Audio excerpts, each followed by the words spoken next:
The Queen appeared to struggle to present the RAF with a flag ahead of a centenary flight past today. The 92-year-old monarch today presented the King's and Queen's colours, a silk union flag intended as the highest honour which the sovereign can bestow. But she battled through strong winds to hand the flag over to the Royal Air Force. Her Majesty also appeared to lose her footing as she left Westminster Abbey following the RAF centenary service on Tuesday morning. The Queen came close to stumbling as she made her way out of the Abbey with the Dean of Westminster. The Dean, the Very Reverend Dr. John Hall, reached out his hand in concern, but the Queen was able to steady herself without his help, after pausing to regain her balance. The Queen then walked down the steps of Westminster Abbey without any aid. The Queen was joined by senior royals including the Duke and Duchess of Cornwall, the Duke and Duchess of Cambridge, and the Duke and Duchess of Sussex at the event earlier today. The service, which was also attended by the Prime Minister, marked the start of a busy day of engagements celebrating 100 years since the Air Force was founded. The event also saw the consecration of the new RAF Queen's Colour, a military tradition whereby a royal recognises the achievements of a regiment or force by the award of King's and Queen's colours. It was on April 1, 1918 that the Royal Flying Corps and the Royal Naval Air Service merged to create the RAF, the world's first independent air service. Despite still being on maternity leave after giving birth to Louis only 11 weeks ago, it is understood Kate felt the celebrations were important to attend if she could, having also taken part in Louis's christening yesterday. More than 2,200 people packed Westminster Abbey for the service, with dignitaries including Prime Minister Theresa May, Defence Secretary Gavin, Williamson and Labour leader Jeremy Corbyn attending.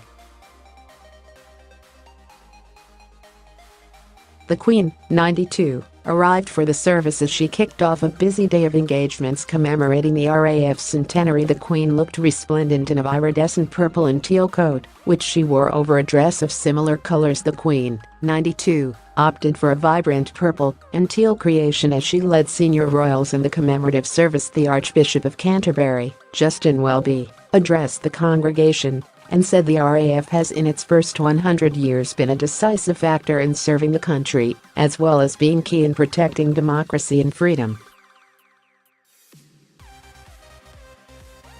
With an RAF ensign draped over the high altar behind him in the Abbey, Mr. Welby also highlighted how members of his own family have served and been killed in the RAF, drawing attention to his own father who flew low-level sorties in Burma. And amid turmoil in the cabinet and her government, Mrs. May delivered a reading at the service, Hebrews 11:32-12:2, with the head of the RAF Air Chief Marshal Sir Stephen Hillier also taking to the lectern. The Duchess of Cambridge, 36, looked elegant in a mint-coloured coat and matching hat for the occasion. Prince William, 36, took a moment to admire the beauty of Westminster Abbey as he took his seat next to Kate. Pictured behind, left-right, the Duke and Duchess of Sussex, Prince Andrew, Prince Edward and the Countess of Wessex, Princess Anne, Vice Admiral Sir Timothy Lawrence. The newlyweds, who tied the knot in May, looked in excellent spirits as they took their seats ahead of the service. Prime Minister Theresa May was among those who spoke at the service. She wore an RAF pin on her lapel. Charles, William, and Harry all chose to wear No. 1 RAF uniform to the Abbey, with Kate wearing a Dasser brooch which was presented to her by the Air Cadets when she took on patronage in 2015.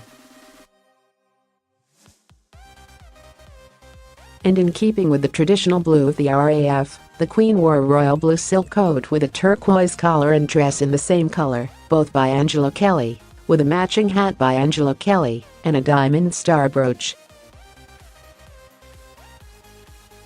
Following the service at Westminster Abbey, the Queen will present a new Queen's Colour to the RAF along with her son Prince Charles in the forecourt of Buckingham Palace, before she makes a brief speech.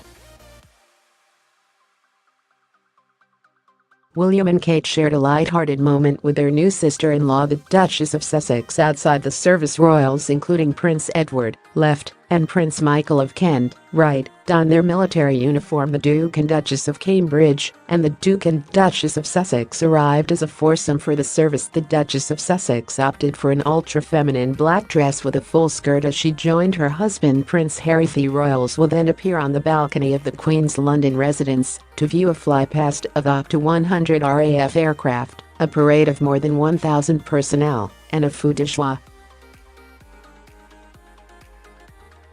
Up to 100 aircraft, from Battle of Britain-era Spitfires and Lancaster bombers to Britain's cutting-edge F-35 stealth fighter jets, will take to the skies from 12:45 p.m. before thundering over Buckingham Palace 15 minutes later. Thousands are expected to line the streets to catch a glimpse of the iconic flypast, while more than 1,000 servicemen and women took part in a parade on the Mall.